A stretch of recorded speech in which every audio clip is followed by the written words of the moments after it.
Ladies and gentlemen, I'm reading from public record sources, reputable publications, CNBC. So if there's a human reviewer, I don't think it'll come to that. But if there's a human reviewer looking at this segment, CNBC: Trump urged Wisconsin Assembly Speaker in July to decertify. Yahoo News 57 minutes ago, Trump called a top Wisconsin official last week, urging him to decertify in the midst of the January hearing into former president's efforts to overturn democracy. And then you have officials in Georgia have been sent letters, and oh my goodness, what happened a year and a half ago when nobody was charged with a crime, suddenly they're going to find something, anything to charge Trump and everyone around him for overthrowing democracy. You want to know why they're doing all of this? One of the reasons is a CNN article in September of 2020. Median income hit a record high in 2019 before you know what. Median U.S. household income was $68,700 in 2019. It is now, $4,000 less under mashed potato brains this year in 2022. The highest since 1967. Okay? According to inflation-adjusted data released by the Census Bureau. That was up 6.8% from the year before. There was a liberal YouTuber who debated Jordan Peterson and said, Trump abandoned the working class because of outsourcing. It's like, well, there were almost the same number of jobs outsourced during President Obama's tenure, or the last 4 years of President Obama's tenure, I believe. But even if outsourcing increased under Trump, household median income increased. By the highest, it was at the highest. We were at the highest household median income, $68,700 per household since 1967. Real wages were up about 1.14%, something like that. Real wages are down 4.4%. Okay. We also had record low unemployment with real wages up and household median income up, and you can look at different demographics, like citizens without college degrees, their income was a lot higher under Trump than presidents in recent history. But you can go on. There were hundreds of thousands of new manufacturing jobs, which is what Trump promised before his last year in office when Democrats tanked the economy. So, I mean, you can look at why do they want to indict this man? Because he didn't have top secret intelligence on private servers. That's a crime. Okay, he didn't sell access to the United States government, which is what Hunter and Joe did. That's a crime.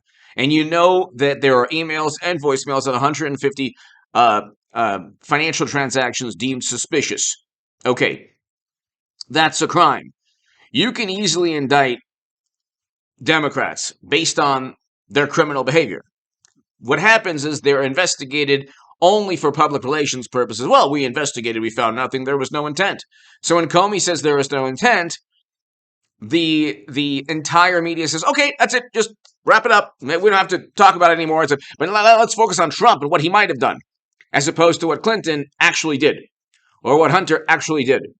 150 suspicious banking transactions, meeting with business people at the White House, Joe leaving a voicemail saying, oh yeah, you're in the clear, admitting he knew about Hunter's business dealings around the world, attempting or possibly actually selling access to the United States government. Joe forces out a prosecutor who happened to be investigating, according to Rudy Giuliani and others, who happened to be investigating the company paying Hunter. Gee, nothing suspicious there.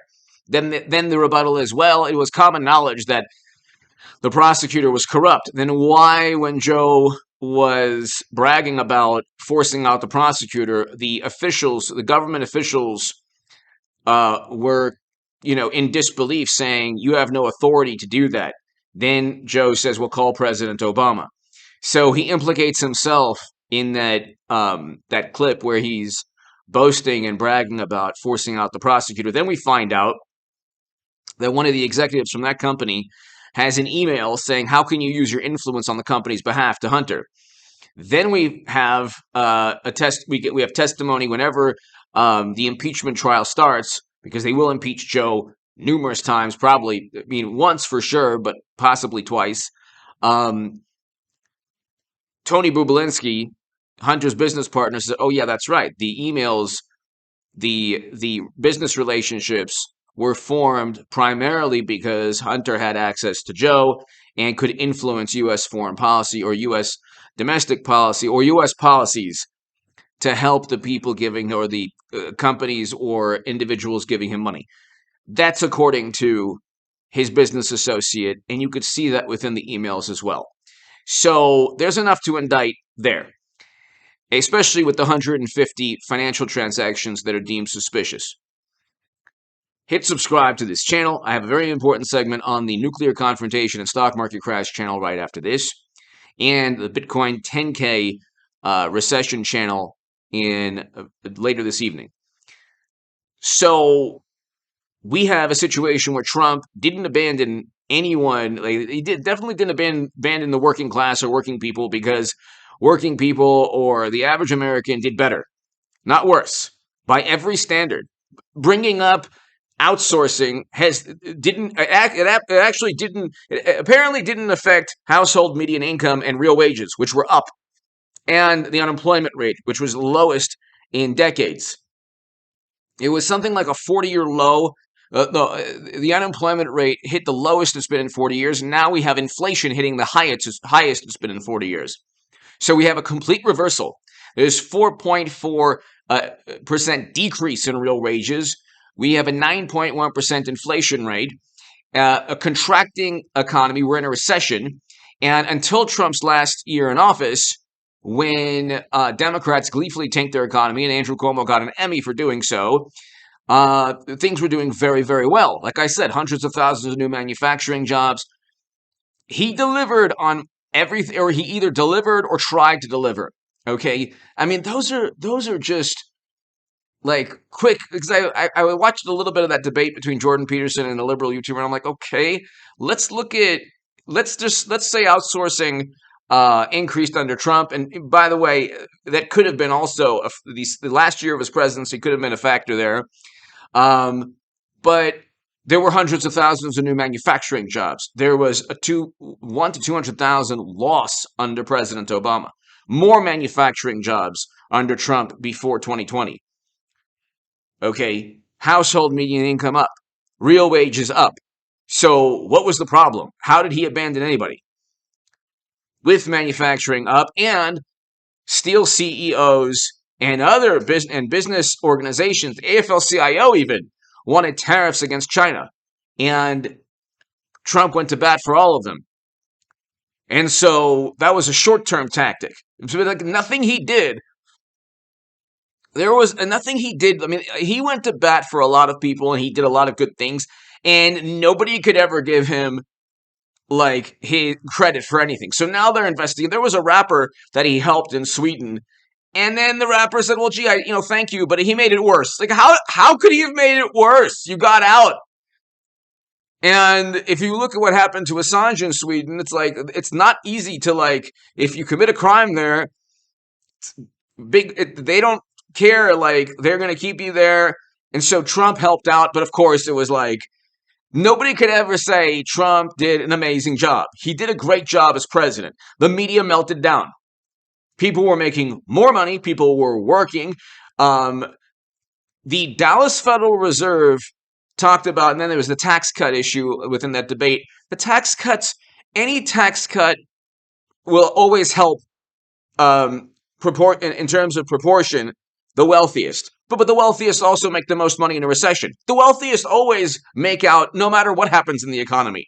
So this is like a tactic. I used to be the biggest Bernie Sanders booster on the internet according to the Huffington Post. And the unofficial scribe of Sanders' most hardcore voters, according to the Washington Post. I see the whole thing. Like, I knew it. I saw it firsthand. It's an entire racket. They get cheated but they always relate everything. They get cheated, they're okay with it, and then they funnel left-leaning votes back into the Democratic Party, and then they say, "Oh, billionaires are making out big with these tax cuts." Like, no, everyone got a tax cut.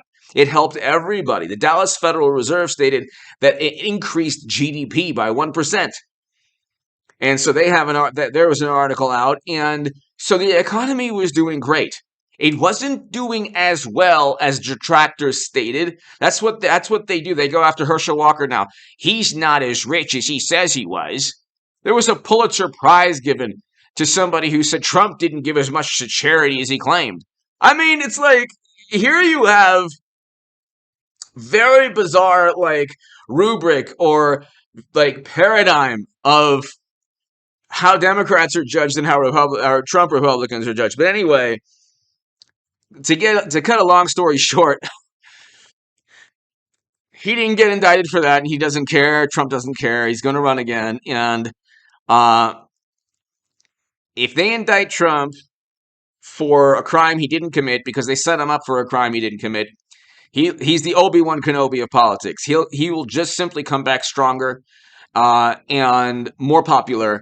And then this system will probably implode on the weight of its own corruption. He'll still run. He'll win a trial, and then he'll go into the Oval. Well, if everything works out, he'll go into the Oval Office having won a trial with prosecutorial overreach because he did something somehow. He told people to go ahead and overthrow democracy, even though he didn't. That day was a terrible day, but that day was repeated every single day that summer.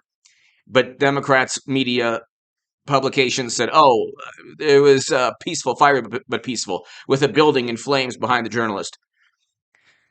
There was an unarmed a female Trump supporter who lost her life. Trump did not tell anyone to commit a crime. He didn't. Unfortunately, he just didn't realize things could get out of hand, and they did. But it wasn't an organized effort to overthrow democracy. You'd have to be a complete imbecile to believe that. But anyway, hit subscribe to this channel. Go to the Nuclear Confrontation and Stock Market Crash channel right now.